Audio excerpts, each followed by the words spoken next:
ব্যাখ্যা রয়েছে শাস্ত্রে। সৃষ্টি স্থিতি প্রলয় সাধন শক্তির একা ছায়েব যস্য ভুবনানি বিভর্তি দুর্গা। দুর্গা শব্দের ব্যাখ্যা দিয়েছেন। দুর্গের রক্ষয়িত্রী, কারা রক্ষয়িত্রী যিনি, তিনি হলেন দুর্গা। তা আমরা কোন দুর্গে বাস করছি তাহলে? আর কোন দুর্গা আমাদিওকে কন্ট্রোল করছেন? প্রশ্নটা আসবে। আবার তারই ভিতরে চৈতন্য যিনিও দেখছি, তাহলে কোন দুর্গা? দুর্গা দেবী কিন্তু দুজন, আপনারা সবাই মিলে জেনে রাখবেন। এক মহামায়া দুর্গা দেবী আর এক যোগমায়া। শব্দ দুটো আছে, তাদের ফাংশনও আছে, একরকম নয়। মহামায়া দুর্গা দেবী যিনি, তিনি পাপী তাপী শয়তান গুন্ডা বদমাইশ, তাদের তিনি সংশোধন করবার জন্য বসে আছেন, মহামায়া দুর্গা দেবী। আর যোগমায়া যিনি, তিনি ভগবানের কাছে পৌঁছে দেওয়ার জন্য বসে আছেন এবং ভগবানের সেবা প্রদান করবার ক্ষমতা রাখেন তিনি। দুটো জিনিস, এসব জিনিস নিয়ে শাস্ত্রে ব্যাখ্যা রয়েছে সুন্দর। মহামায়া দুর্গা দেবীর আবরণাত্মিকা বিক্ষেপাত্মিকা বৃত্তির কথা রয়েছে। এক স্বরূপে তিনি জীবের স্বরূপ আবৃত করছেন, আবার এক স্বরূপে তিনি জীবকে বিক্ষিপ্ত করছেন। আবার ব্যাখ্যা রয়েছে উন্মুখ মোহিনী তিনি, আবার বিমুখ মোহিনী। তিনি কখনো জীবকে বিমুখ করছেন, আবার কখনো যারা এখানে সংসারে দুঃখ কষ্ট জ্বালা যন্ত্রণা উপলব্ধি করে তার কাছে সাবমিশন দিচ্ছেন, হে দেবী তুমি আমাদের পথ দেখিয়ে দাও, তখন তিনি পথ দেখিয়ে দিচ্ছেন। তখন তার নাম হচ্ছে উন্মুখ মোহিনী মায়া। তা শব্দেরই তো তাৎপর্য আছে একটা। প্রত্যেকটি দার্শনিক শব্দের একটা তাৎপর্য আছে। উন্মুখ মোহিনী আর বিমুখ মোহিনী, এসব নিয়ে বিভিন্ন জায়গায় বহু কথা রয়েছে। নারদ শ্রুতি সংবাদে, নারদীয় ওটা কি বলে, নারদ পঞ্চরাত্রম, সেই গ্রন্থেতে একটা লাইন আমরা দেখতে পাচ্ছি, তব বক্ষসী রাধাহং রাসে বৃন্দাবনে বনে। কে বললেন? দেবী বললেন। কে দেবী? যিনি কথা বলতে পারেন। ভগবানকে বলছেন তব বক্ষসী রাধা হং রাসে বৃন্দাবনে বনে। রাসস্থলীতে, বৃন্দাবন মানে রাসস্থলীতে আমি তোমার বক্ষ বিলে আসিনি। কে তিনি? কার উক্তি এটা? এটা কি মহামায়া দুর্গা দেবীর উক্তি? না, যোগমায়া দেবীর উক্তি।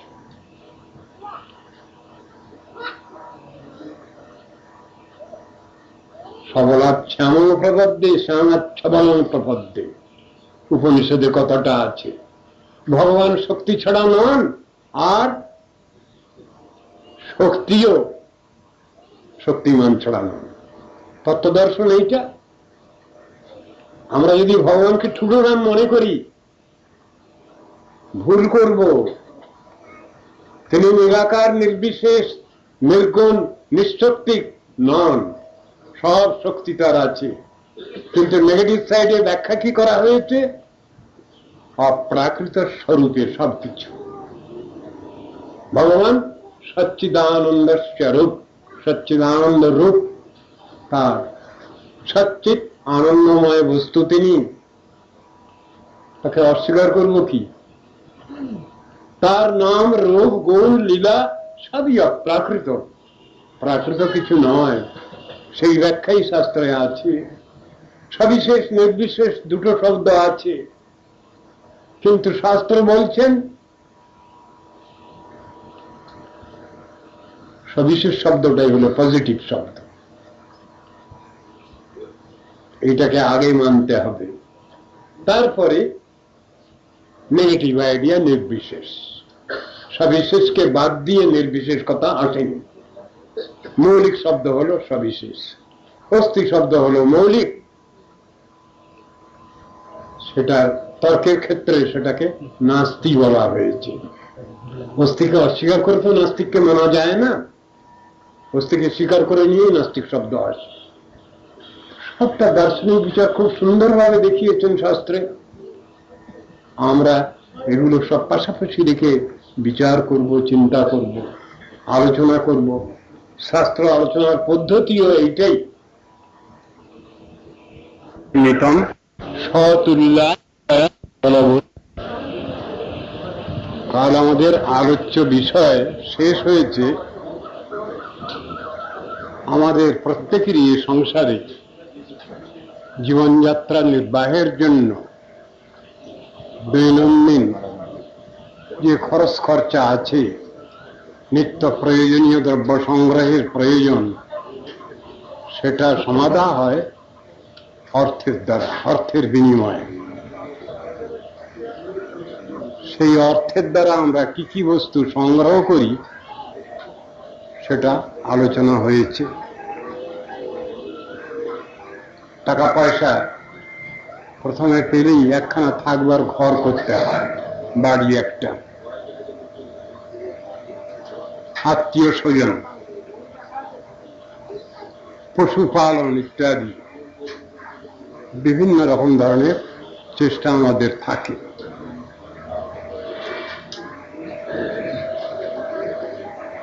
বলছেন খণ্ড রাজ্য সমূহের অধিপতিরা যেমন পরস্পর স্পর্ধা প্রকাশ করেন, তেমনি কর্মফলবাধ্য মানুষের স্বর্গাদি পরলোকের অধিবাসীগণের মধ্যেও তুল্য ব্যক্তির প্রতি স্পর্ধা, উচ্চ পদাদিতে অসূয়া প্রভৃতি থাকে। একটা কথা এখানে বলছেন যেটা খুব ভালোভাবে বুঝবার বিষয়। প্রতিটি মানুষ এই সংসারে কর্মাচরণ করেন, কর্মের ফল দুটো হয়, একটা পাপ, একটা পুণ্য। পাপের ফলে নরকভোগ এবং পুণ্যের ফলে স্বর্গাদি লোকভোগ। কিন্তু এসব স্থানে চিরদিন থাকা যায় না। পুণ্যকামী ব্যক্তি পুণ্য লাভ করে এসব লোকে তারা যাতায়াত করেন, বেশি দিন থাকা যায় না। বরাবর যদি থাকা যেত সেটা বুদ্ধিমত্তা, কিন্তু বরাবর থাকা যায় না এসব জায়গায়, বারবার করে ফিরে আসতে হয়। তেতম ভুক্ত্বা স্বর্গ লোকং বিশালম ক্ষীণে পুণ্যে মর্ত লোকং বিশন্তি। গীতা বলছেন পুণ্য যখন ক্ষয় হয়ে যায় তখন তার একটা অনুশোচনা আসে, চিন্তা ভাবনা আসে, তার থেকেই তার পুনরায় আবার জন্মগ্রহণ হয়। সুতরাং পুনরায় তিনি আবার এই ভুলোকে এসে আবার কর্মফলে জড়িত হন। এই কথাটা বেদ বেদান্ত উপনিষদে সর্বত্রই আছে।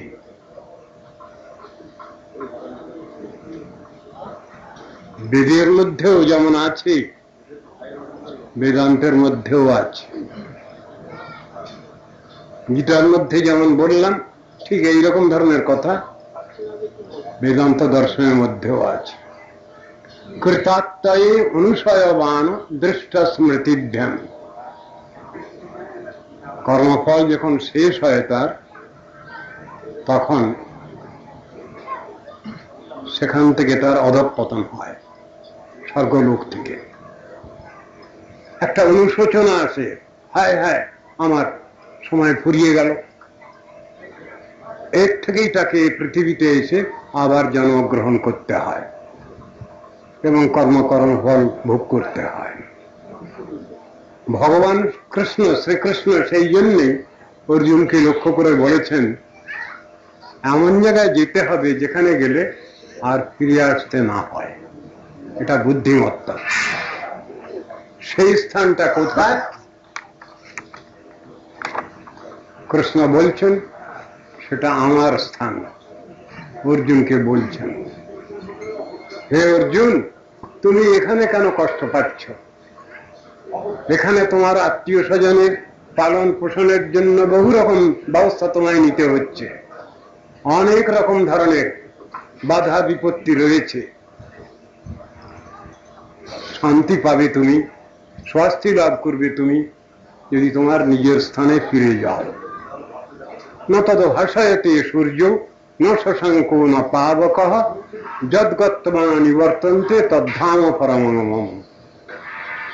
আমার সেই ধামে তুমি ফিরে যাও, তোমার আদি নিবাস স্থান সেখানেই ছিল। একথা কৃষ্ণ অর্জুনকে বলছেন।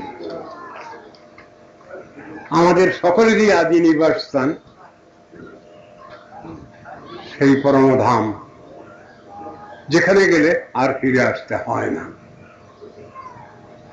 এই জন্য শাস্ত্রকাররা বলছেন, মহাজন বাণীতে রয়েছে, back to God and back to home. সে বাড়িটা কোথায়? আর ইটার্নাল হোম, বৈকুণ্ঠ, গোলক বৃন্দাবন, সেখানে ফিরে চলো, এই কথা বলা হয়েছে। সেখানে গেলে আর এই জগতে ফিরে আসতে হয় না। এই মায়িক ব্রহ্মাণ্ডে মায়ার কারাগারে আর ফিরে আসতে হয় না। আর এখানকার যে আধ্যাত্মিক আদিভৌতিক আদিদৈবিক ত্রিতাপ জায়গায় জর্জরিত হতে হয় না, এই কথাই শিখাচ্ছেন। এখানে জীবের কর্মফলটা ব্যাখ্যা করছেন। সব ঘুরে গেছে।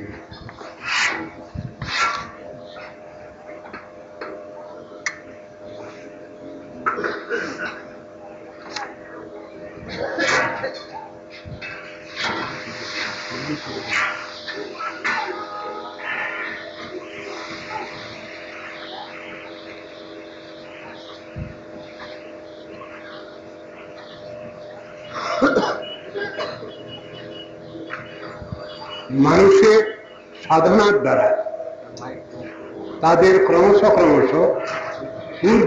ঊর্ধ্বতম গতি হতে পারে। সাধন ভজনে সুবিধা এই দুর্লভ মনুষ্য জন্ম। দেবতাগণের উপাসনা যারা করছেন, দেবতান্তরের উপাসনা, তাদের বিচারটা ঠিক শাস্ত্র তত্ত্ব সিদ্ধান্ত সম্মত নয়। কেন? দেবতারাও তো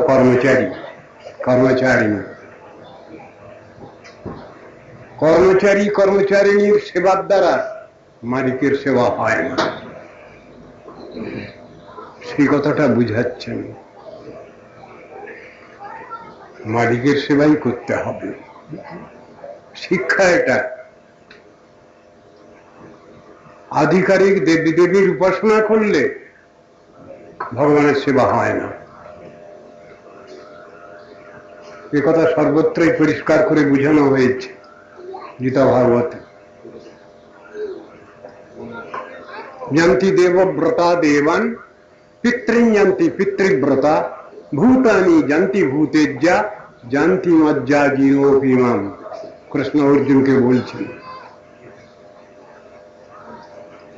দেবজাজিগণ তারা দেবলোকে যান,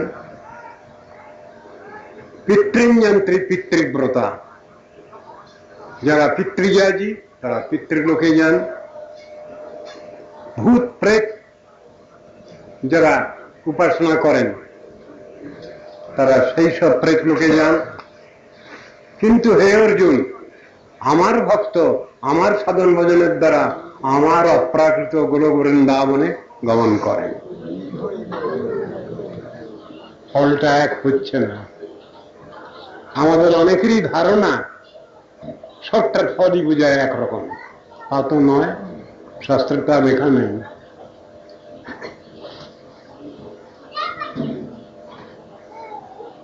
কামই স্থৈস্থৈরিত জ্ঞানা প্রপদ্যন্তে অন্য দেবতা। আমরা অন্যান্য দেবদেবীর শরণাপন্ন হচ্ছি কখন? কামনা বাসনার দ্বারা প্রপীড়িত হয়ে। ইহ জগতে, লৌকিক ব্যবহারিক জগতে নানারূপ কামনা বাসনা পূর্তির জন্য আমরা আধিকারিক দেবদেবীগণের উপাসনা করছি। এরা আধিকারিক দেবদেবী বলে অভিহিত। কিছু বিশেষ অধিকার এদের দেওয়া হয়েছে, সেই অধিকার নিয়ে বসে আছে। আমাদের কতটুকু চাহিদা তারপরে নির্ভর করছে সবকিছু। আধিকারিক দেবদেবীর কাছে আমরা পার্থিব জগতের ভোগ সুখ কিছু পেতে পারি, কিন্তু অপার্থিব জগতে কিছু পাবো না, তাদের দেওয়ার ক্ষমতা নেই। সে ক্ষমতাটা ভগবান তাদের দেননি। ঐহিক জগতের ভোগ সুখ কিছু প্রার্থনা সেটা করা যায়, তাদের যতটুকু ক্ষমতা আছে তার মধ্যে থেকে কিছু দিতে পারেন তারা। কিন্তু যদি আমি মুক্তি প্রার্থনা করি, কোন দেবদেবীর দেওয়ার ক্ষমতা নেই। কেন নেই? ও পোর্টফোলিওটা ভগবান ছেড়ে নেননি কোন দেবদেবীকে। শিব ঠাকুরের ভক্ত শিব ঠাকুরকে বলেছেন আমাকে মুক্তি দাও। দেবীর ভক্ত তারা বলেছেন আমাকে মুক্তি দাও, কিন্তু মুক্তি দিতে পারেননি তারা। তারা সবাই বলেছেন ওটা আমাদের হাতে নেই। মুক্তি প্রদাতা সর্বেশান বিষ্ণুর এব ন সংশয় কৃষ্ণ এব ন সংশয়, এই কথাই বলা আছে। মুক্তি যদি পেতে হয় তাহলে ভগবত উপাসনা করতে হবে, কৃষ্ণ উপাসনা করতে হবে। সব জায়গায় বলা আছে। রাজা মুচুকুন্দের উপাখ্যানেও তাই বলা আছে। সেখানেও দেবদেবীর মুক্তি দেওয়ার ক্ষমতা নেই, এটা ছাড়েননি ভগবান। মুক্তি যদি পেতে হয় তাহলে ভগবানের উপাসনা করতে হবে। আর উপাসনা শব্দটা, আরাধনা, উপাসনা, ভজন, এই সব শব্দগুলো বা সেবা, এই শব্দগুলো প্রযুক্ত হয়েছে ভগবানের প্রতি। সেটাও শাস্ত্রে বুঝানো হয়েছে। ভক্তি কাকে বলে এই সংজ্ঞা নিরূপণ করতে গিয়ে সেখানেও বলছেন সর্বোপাধি বিনির্মুক্তম তৎপরত্বেন নির্মলম ঋষিকেন ঋষিকেশ সেবনং ভক্তির উচ্যতে। ঋষিকে গোবিন্দ সেবা। ঋষিক মানে ইন্দ্রিয় বৃত্তি, সেটা আমরা ভগবানের কাছ থেকে পেয়েছি। সেই ইন্দ্রিয় বৃত্তি দিয়ে ঋষিকেশ, অপ্রাকৃত ইন্দ্রিয়াধিপতি যে ভগবান, তার সেবা করার নামই হল ভক্তি বা ভজন বা আরাধনা বা উপাসনা। এই কথা শাস্ত্রে ব্যাখ্যা করেছে। সেখানে দেবদেবীর কথা আসেনি।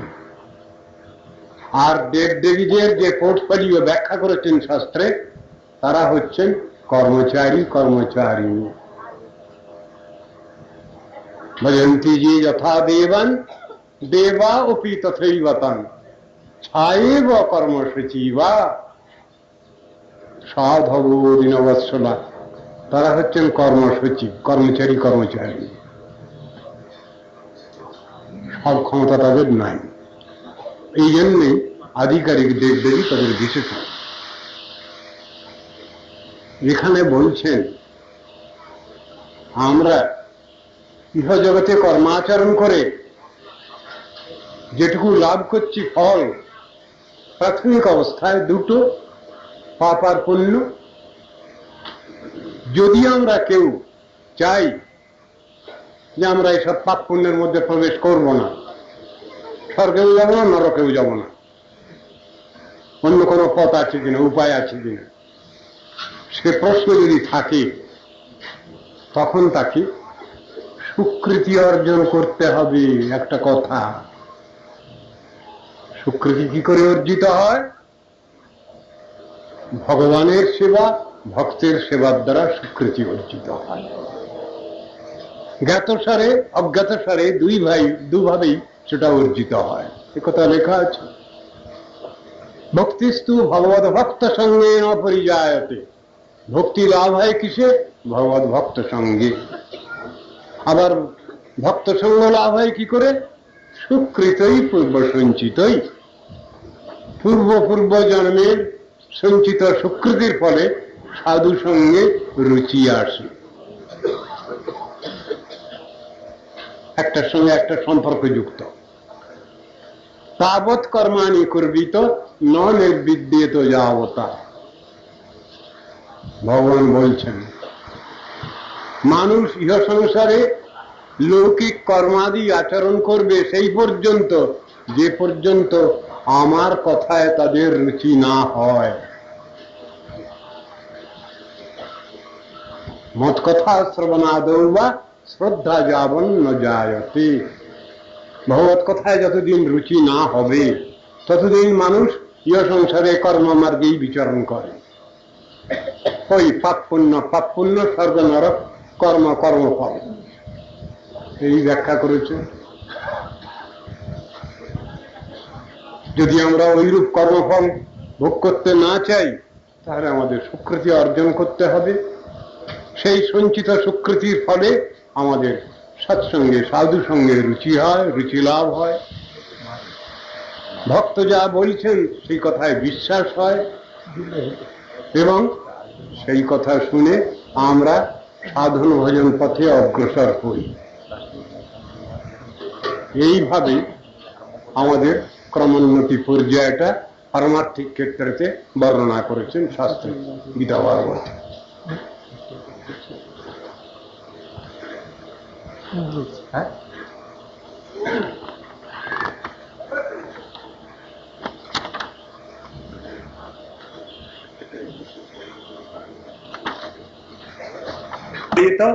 জিজ্ঞাসু শ্রেয় উত্তমম শাব্দে পরেশ নিষ্ণাতং ব্রহ্মণ্যোপসমাশ্রয়ম। আমরা কি করে জানবো, কি করে বুঝবো? কে আমাদের শিখিয়ে দেবেন, কে আমাদের জানিয়ে দেবেন? সেই প্রশ্নের উত্তর এখানে আসছে। সুতরাং জীবের পরমমঙ্গল অর্থাৎ যা ঐহিক এবং পারলৌকিক কর্মার্জিত ভোগের ন্যায় অনিত্য নয়, সেই শাশ্বত কল্যাণ জানবার ইচ্ছুক হয়ে শব্দ ব্রহ্ম এবং পরব্রহ্ম বিষয়ে অভিজ্ঞ রাগাদি শূন্য সদ্গুরুর শরণাগত হবেন। তস্মাৎ গুরু প্রপদ্যেত, সদ্গুরু শরণাপন্ন হতে হবে। সাধন ভজনের প্রথমেই সেই জন্যই বলা আছে সগুরুম এবাবিগচ্ছেৎ সমিত পানি শ্রৌত্রিয়ম ব্রহ্মনিষ্ঠম। উপনিষদের মধ্যে বলা আছে কথাটা। তুমি সদ্গুরুর কাছে এগিয়ে যাও। কিভাবে যাবে? সমিত পানি, হাতটা জোড় করতে হবে, তা না হলে কোনো কিছু উপদেশ পাবে না। উপদেশ যদি কিছু প্রয়োজন হয় তাহলে হাত জোড় করা ছাড়া উপায় নাই, তা নাহলে উপদেশ কিছু আসবে না, নির্দেশ কিছু আসবে না। যে কথা গীতার মধ্যে ভগবান কৃষ্ণ শিখাচ্ছেন, তদ্বিদ্ধি প্রণিপাতেন পরিপ্রশ্নেন সেবয়া উপদেক্ষন্তি তে জ্ঞানং জ্ঞানিনঃ তত্ত্বদর্শিনঃ।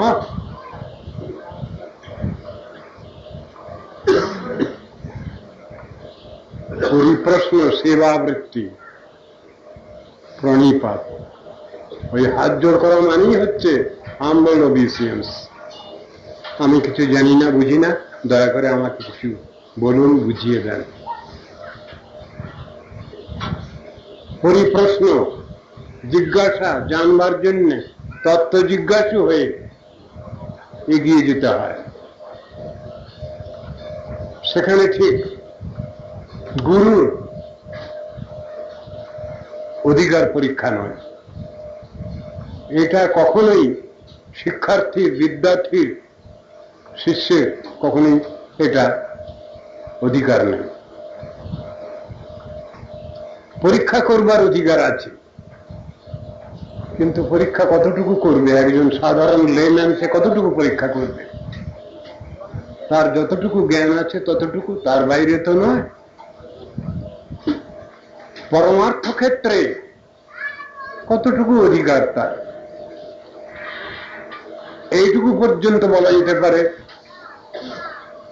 আমি যাকে গুরুপদে বরণ করতে যাচ্ছি তিনি বদরাগী বদমেজাজি নন তো, তিনি সব বুঝে সুঝে ব্যবস্থা নেন তো, স্নেহ মমতা আছে তো তার, এই সবগুলো মোটামুটি বোঝা যায়। কিন্তু পারমার্থিক যোগ্যতা, অধিকার তার কই? শিষ্যের সে অধিকার নাই।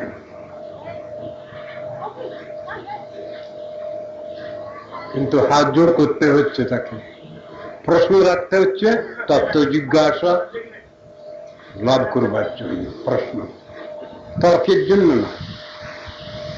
শুষ্ক তর্ক যাকে বলে সে তর্কের জন্য প্রশ্ন নয়, তত্ত্ব জিজ্ঞাসা নিয়ে প্রশ্ন। আর কি? সেবয়া, সেবা বৃত্তি, সার্ভিং টেম্পারামেন্ট তার দরকার। এই তিনটি অধিকার যদি থাকে, এই তিনটি অধিকার নিয়ে যদি আমরা জিজ্ঞাসু হয়ে যদি সদ্গুরুর কাছে যাই, তাহলে কিছু প্রশ্নের উত্তর মিলবে, ব্যবস্থা কিছু মিলবে। শিষ্যের পক্ষে এই তিনটি অধিকার নিশ্চয়ই থাকা দরকার। তাই বলছেন সমিত পানি শ্রোত্রিয়ম ব্রহ্মনিষ্ঠম। সেই গুরু শ্রোত্রিয় মানে বেদ বেদান্ত উপনিষদ শাস্ত্রাদিতে পারঙ্গত। আবার একটা কথা, ব্রহ্মনিষ্ঠম কি অর্থ হয়?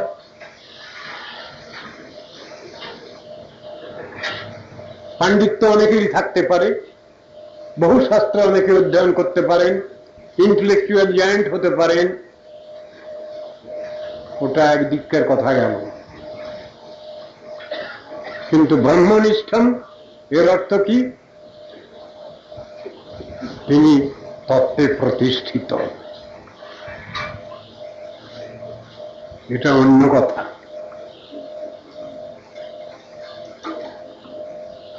একজন ব্যক্তি তিনি বহু শাস্ত্রদর্শী হতে পারেন, বহু শাস্ত্র তার আলোচনা হতে পারে, কিন্তু তত্ত্ব বিভ্রম থাকতে পারে।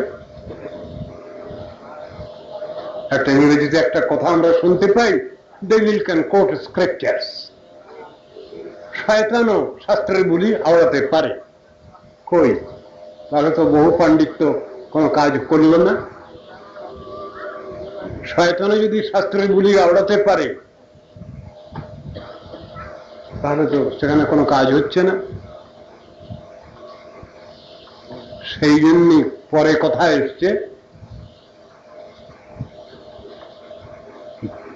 ব্রহ্মনিষ্ঠম,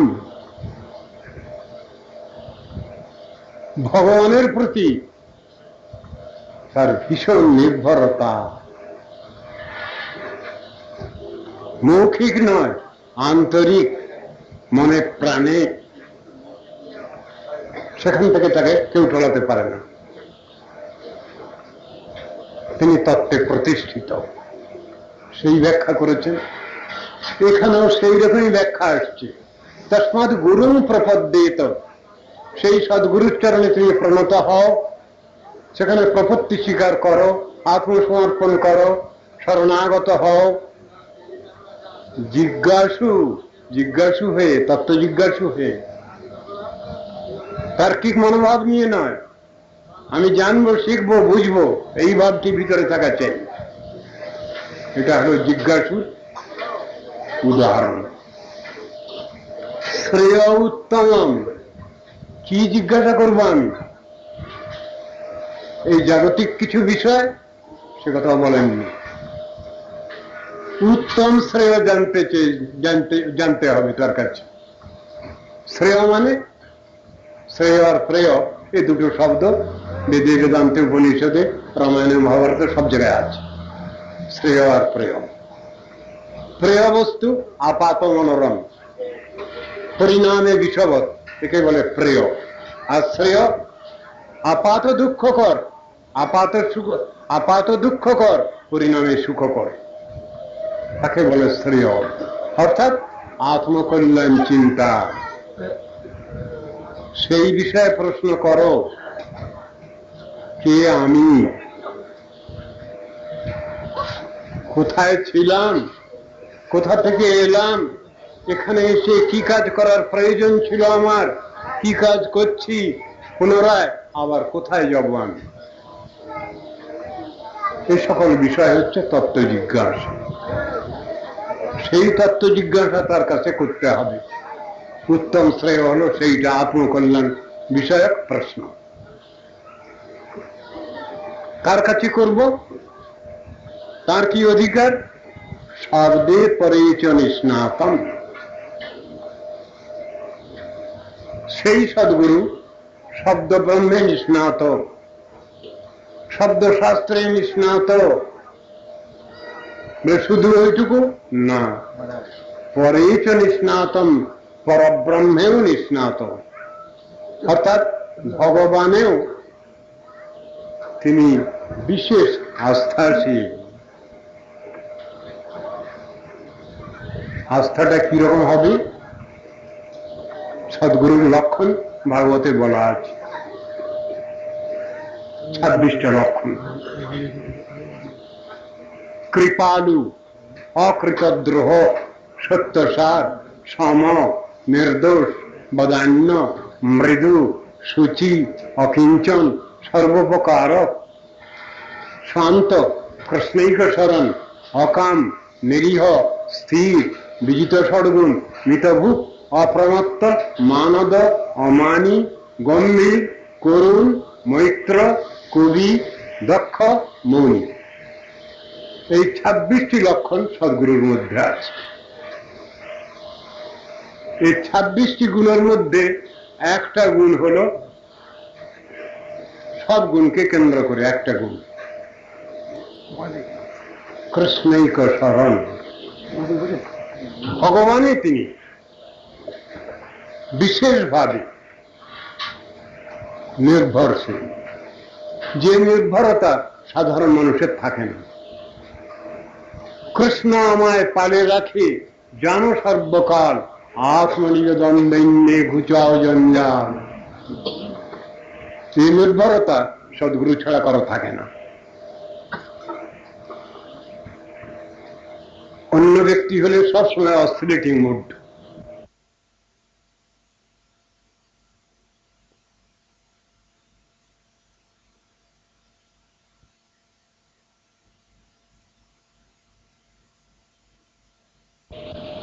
যখন সেটা পূরণ না হয় তখন ভগবানের পরে রাগ করে, যে ভগবান আমার প্রার্থনা পূরণ করতে পারেন না, তুমি এবার কিসের ভগবান? ঠিক এই জাতীয় নাস্তিকতা তার ভিতরে এসে যায়। এই করে কি আমরা ভগবানের ভগবত্তা বুঝতে পারবো? এ তো এক প্রকার নাস্তিকতা।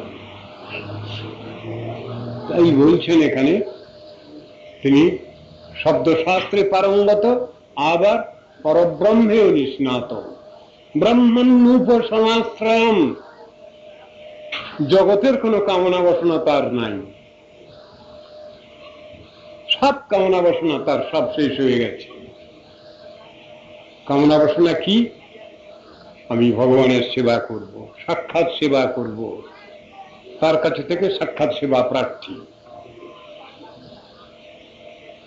শুধু ভগবানের সেবা যদি এইটুকু বলা যায় তাহলেও পূর্ণ হবে না বক্তব্য। ভগবান তো ভক্ত ছাড়া নন, ভক্তের সেবাও। ভক্তের সেবা বাদ দিয়ে ভগবানের সেবা নয়, আবার ভগবানের সেবা বাদ দিয়েও ভক্তের সেবা নয়। সাধক সাধিকাকে ভাগ করেছেন 3 রকমে, এই ভাগবতের মধ্যেই আছে। সাধন ভজন যারা করছেন তাদের 3টে ভাগ করা হয়েছে অধিকার বিচার। প্রথম হচ্ছেন কনিষ্ঠাধিকারী, তিনি ভগবানের শ্রীমূর্তিকে পূজা করেন কিন্তু ভক্তকে সেরকম সম্মান দিতে পারেন না। এটা যার মধ্যে আছে তাকে বলছেন প্রাকৃত ভক্ত বা কনিষ্ঠাধিকারী ভক্ত। এখানেও সেই জিনিসটা রয়েছে। উত্তম ভক্তের লক্ষণ যা চেনে না, তার মধ্যম ভক্তকেও সম্মান করতে পারে না। ঠাকুরের মূর্তি পূজা করে কিন্তু যার অনুজ্ঞা নিয়ে, যার সুবাসিস শুভেচ্ছাতে সে বিগ্রহের পূজা পূর্ণতা লাভ করে, তাকে সে চেনে না, বোঝে না, তাকে সে সম্মান করতে পারে না। এই লক্ষণ যার মধ্যে আছে সে কনিষ্ঠাধিকারী। ব্যাখ্যা করছেন ভাগবত।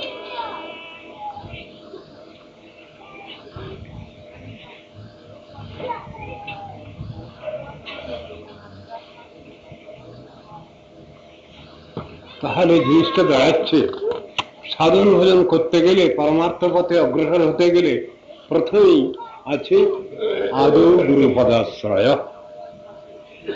এই কথাটা আছে। তস্মাৎ কৃষ্ণ দীক্ষা আদি শিক্ষণম বিশ্রম্ভেন গুরুর সেবা সাধু বর্তমানুবর্তমানম। এই কথা বলা আছে শাস্ত্রে।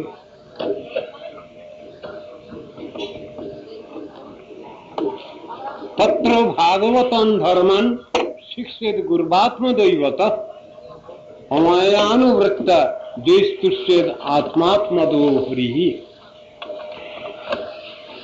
গুরুদেবকে নিজের হিতকারী বান্ধব বলে জানবে, পরমারাধ্য শ্রীহরিস্বরূপ জেনে নিরন্তর নিষ্কপট ভাবে তাঁর অনুগমন করবে।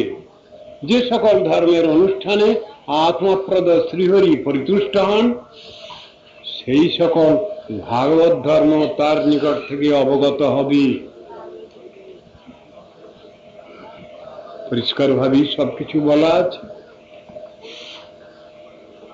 শাস্ত্র গ্রন্থ আমরা অনেক সংগ্রহ করলাম,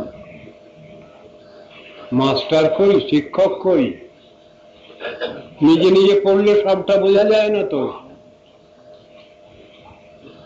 গীতা কিনেছি, ভাগবত কিনেছি, পড়বো কোথায়?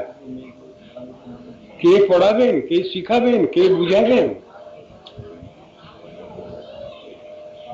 চৈতন্য মহাপ্রভু যখন পুরীতে আছেন, পুরীধামে,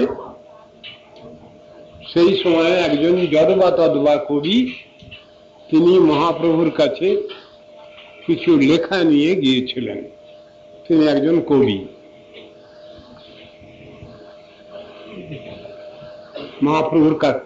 মহাপ্রভুকে কিছু শোনাতে চাইলেন। তিনি বললেন স্বরূপ দামোদরের কাছে যাও। স্বরূপ দামোদর কি? তার প্রাইভেট সেক্রেটারি। ওখানে ওকে বললেই হবে। তার কাছে পড়ছিলেন তার কবিতা। কিছুটা পড়বার পরই স্বরূপ দামোদর বললেন আচ্ছা হয়েছে, আর পড়তে হবে না। বর্ণার মধ্যে ভুল হয়েছে। শ্রী বিগ্রহ তো মহাপ্রভুকে আর জগন্নাথকে বর্ণনা করতে গিয়ে উল্টো পাল্টা করে ফেলছেন, দেহদেহী ভেদ করে ফেলছেন। ভগবানের দেহদেহীতে ভেদ নাই, সচল অচল উল্টো পাল্টা কিছু বর্ণনা করে ফেলেছেন। দেহদেহী বিভেদয়ং নিশ্বরে বিদ্যতে ক্বচিৎ। ঈশ্বরের দেহদেহী ভেদ নাই, একই, আইডেন্টিক্যাল। ওখানে বর্ণনায় ভুল হয়ে গেছে। স্বরূপ দামোদর বললেন হয়েছে, আর শুনবো না। সেখানে সেই বিপ্রকে, কবিকে সরদামোদর বলেছেন, যাহ ভাগবত পড়ো বৈষ্ণবের স্থানে, একান্ত আশ্রয় করো বৈষ্ণব চরণে।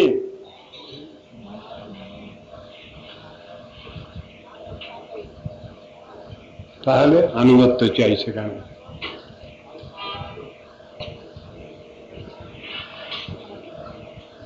তত্ত্বস্ফূর্তি হবে না,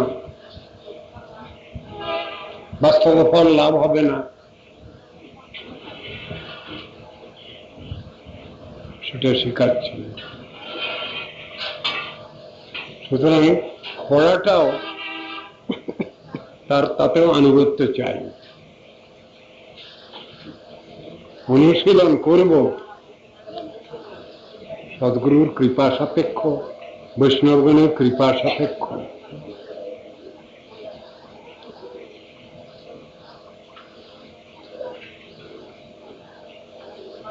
সর্বত মনস সঙ্গ আদৌ সঙ্গঞ্চ সাধুষু দয়াং মৈত্রীং প্রশ্রয়ঞ্চ ভূতে শ্রদ্ধা যথোচিতম।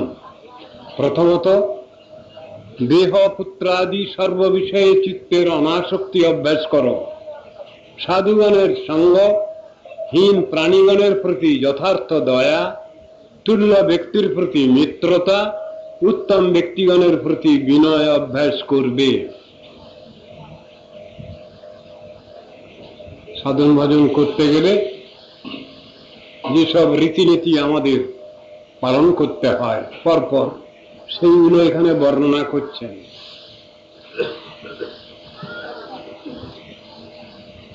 এখানে মধ্যমাধিকারের প্রতি কিরকম ব্যবহার করা হবে বলছেন, উত্তমাধিকারীর প্রতি কিরকম ব্যবহার করতে হবে বর্ণনা করছেন। কনিষ্ঠে আদর, মধ্যমে প্রণতি, উত্তমে শুশ্রূষা জানি। আবার উপদেশামৃতে শ্রীল রূপ গোস্বামী তিনি যা বলছেন, কৃষ্ণেতি যস্য বিরিতং মনসাদ্রিয়েত দীক্ষাস্তি চেত প্রণতি ভীষ্য ভজন্তমীশম শুশ্রূষয়া ভজন বিজ্ঞমনন্যমন্য নিন্দাদি শূন্য হৃদয়ম ঈক্ষিত সঙ্গলব্ধা। গৃহে সঙ্গ দোষ শূন্য দীক্ষিতা দীক্ষিত যদি তব নাম উদয়, মানুষে আদর করিব তাহারে জানি নিজ জন্তায়। দীক্ষিত হইয়া ভজে তুয়া পদ তাহারে প্রণতি করি। কনিষ্ঠাধিকারী অনন্য ভজনে বিজ্ঞ যেই জন তাহারে সেবিব হরি। মধ্যমাধিকারী তার প্রতি কর্তব্য।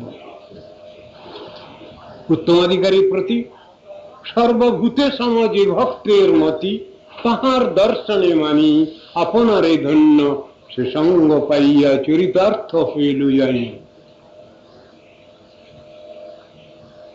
অধিকার বিচার দেখাচ্ছেন কার প্রতি কিরকম ব্যবহার করতে হবে। নিষ্কপটমতি বৈষ্ণবের প্রতি এই ধর্ম কবে পাব, কবে সংসার সিন্ধু পার হয়ে তব ব্রজপুরে যাব। অধিকার বিচার শিক্ষা দিয়েছেন।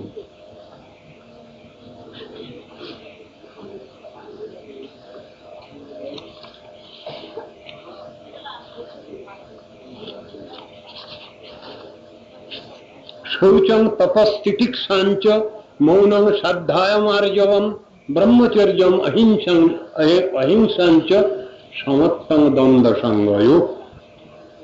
অনন্তর শৌচ, তপ, ক্ষমা, মৌন, বেদ পাঠাদি সাধ্যায়, সরলতা, ব্রহ্মচর্য, অহিংসা, শীতোষ্ণ সুখ দুঃখাদি বিষয়ে হর্ষ বিষাদ শূন্যতা শিক্ষা করবে। ত্যাগ শিকার। কষ্ট করলে কেষ্ট পায়। সুতরাং সাধন ভজনে কিছু ক্লেশ শিকার অবশ্যই আছে, আপনারা সবাই বুঝতে পারেন। সাধন ভজন করতে গেলে কিছু ত্যাগ শিকার আছে জীবনে। আহার বিষয়ে, বিহার বিষয়ে, পোশাক আশাক বিষয়ে, অনেক বিষয়ে ত্যাগ স্বীকার আছে।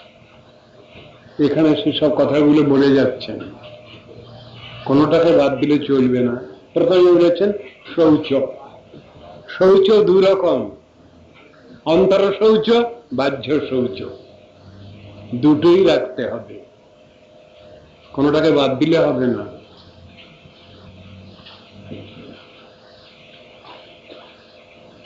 ক্ষমা গুণ চাই, মৌন হতে হবে। মৌন মানে কি? চুপ করে বুঝে বসে থাকতে হবে, কারোর সঙ্গে কথা বলতে হবে না, ভগবত কথা বলতে হবে। কৃষ্ণে তোর কথা, বাগবেগ তার নাম। ভগবত কথা বাদ দিয়ে যা কিছু সাংসারিক কথা, এগুলো সব বাক্যবেগ, ওতে কোনো লাভ হবে না। কৃষ্ণে তোর কথা বলতে হবে না, ভগবত কথা বলতে হবে, হরি কথা কীর্তন করতে হবে, সব সময় ভগবানের নাম করতে হবে, সেই কথাটা বলছেন। মৌন মানে শুধু চুপ করে বসে থাকা নয়।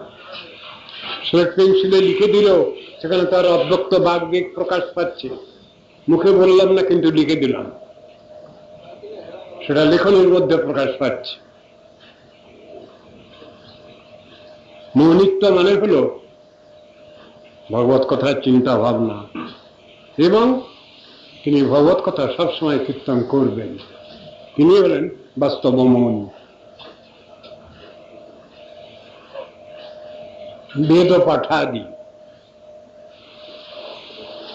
বেদ পাঠাদি করতে হবে, বেদ পাঠ করতে হবে, তাহলে বিপ্র হওয়া যায় না। জন্মনা জায়তে শূদ্র সংস্কারাৎ দ্বিজোচ্যতে। উপনয়ন সংস্কার হলে তবে তাকে দ্বিজ বলা হবে, দুটো জন্ম হল। বেদ পাঠাৎ ভবেদ বিপ্র, বেদ পাঠ